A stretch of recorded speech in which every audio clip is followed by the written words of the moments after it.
राधे राधे दोस्तों, स्वागत है आप सभी भक्तों को अपनी YouTube चैनल श्री वृंदावन धाम को डोट। इस चैनल पर आप सभी भक्तों के लिए प्रतिदिन पूज्य गुरुदेव जी की अमृत वाणी श्रवण करने की लाभ प्राप्त होगा। इस चैनल को क्रिएट करने का एक ही मकसद है, आप सभी भक्तों के पास संतों की अमृत वाणी का लाभ प्राप्त हो सके। अगर आपने इस चैनल को सब्सक्राइब नहीं किया तो जरूर सब्सक्राइब करें और बेल आइकॉन को दबाना ना भूले। एक बार नारद जी को यह अभिमान हो गया कि उसने बढ़कर इस पृथ्वी पर कोई दूसरा भगवान विष्णु का भक्त नहीं है। उनका व्यवहार भी इस भावना से प्रेरित होकर कुछ बदलने लगा। वे भगवान के गुणों का गान करने के साथ साथ अपने सेवा कार्यों का भी वर्णन करने लगे। भगवान से कोई बात छुपी थोड़े ही रहती है। उन्हें तुरंत इस बात का पता चल गया।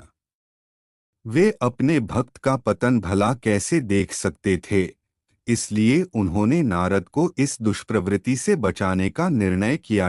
एक दिन नारद जी और भगवान विष्णु साथ साथ वन में जा रहे थे। अचानक विष्णु जी एक वृक्ष के नीचे थककर बैठ गए और बोले, भाई नारद जी, हम तो थक गए हैं, प्यास भी लगी है। कहीं से पानी मिल जाए तो लाओ, हमसे तो प्यास के मारे चला नहीं जा रहा है। वर्षा ने गांव के पास बहने वाली नदी में बाढ़ की स्थिति पैदा कर दी। चारों ओर पानी ही पानी फैला गया। कच्चे पक्के सभी मकान ढहने लगे, घर का सामान बह गया, पशु भी डूब गए, उनके व्यक्ति मर गए। गांव में त्राहि त्राहि मच गई। नारद अब क्या करें?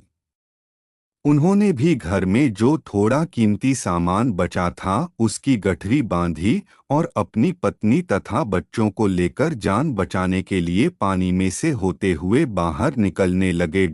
नारद जी बगल में गठरी थामे, एक हाथ से एक बच्चे को पकड़े और दूसरे हाथ से अपनी पत्नी को संभाले हुए थे।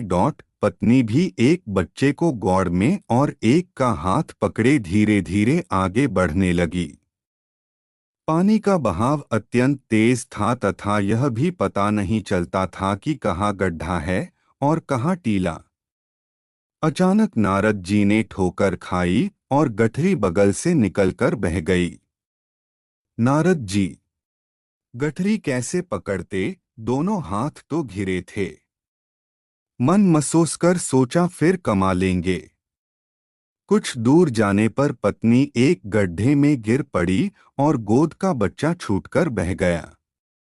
पत्नी बहुत रोई, लेकिन क्या हो सकता था। धीरे धीरे और दो बच्चे भी पानी में बह गए। उन्होंने बहुत कोशिश की बचाने की, लेकिन कुछ न हो सका।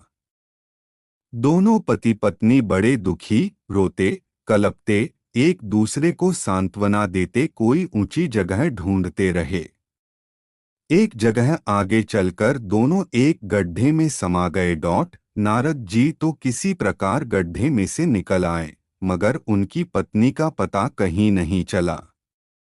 बहुत देर तक नारद जी उसे इधर उधर दूर दूर तक ढूंढते रहे, लेकिन व्यर्थ। रोते रट उनका बुरा हाल था। हृदय पत्नी और बच्चों को याद कर करके फटा जा रहा था। उनकी तो साड़ी गृहस्थी उजड़ गई थी। बेचारे क्या करें, किसे कौन से अपने भाग्य को या भगवान को। भगवान का ध्यान आते ही नारद जी के मस्तिष्क में प्रकाश फैल गया और पुरानी सारी बातें याद आ गईं। वे किस लिए आए थे और कहाँ आ गए कोहो। भगवान विष्णु तो उनकी प्रतीक्षा कर रहे होंगे। वे तो उनके लिए जल लेने आए थे और यहाँ गृहस्थी बसाकर बैठ गए। वर्षों बीत गए गृहस्थी को बसने में और फिर सब नष्ट हो गया। क्या भगवान अब भी मेरी प्रतीक्षा में उसी वृक्ष के नीचे बैठे होंगे? यह सोचते ही बाढ़ नदारद हो गई। गांव अंतर्धान हो गया। वे तो घने वन में खड़े थे। नारद जी पछताते और शर्माते हुए दौड़े। देखा कुछ ही दूर पर उसी वृक्ष के नीचे भगवान लेटे हैं। नारद जी को देखते ही उठ बैठे और बोले, अरे भाई नारद, कहाँ चले गए थे? बड़ी देर लगा दी, पानी लाए या नहीं? नारद जी भगवान के चरण पकड़कर बैठ गए और लगे अश्रु बहाने। उनके मुंह से एक बोल भी नहीं फूटा। भगवान मुस्कराए और बोले, तुम अभी तो गए थे। कुछ अधिक देर थोड़े ही हुई है। लेकिन नारद जी को लगा था कि वर्षों बीत गए।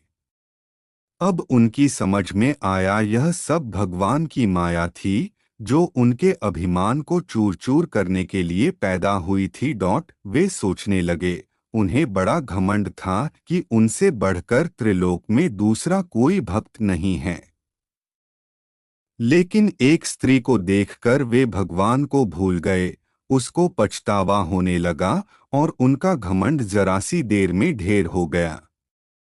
वे पुनः सरलता और विनय के साथ भगवान के गुण गाने लगे।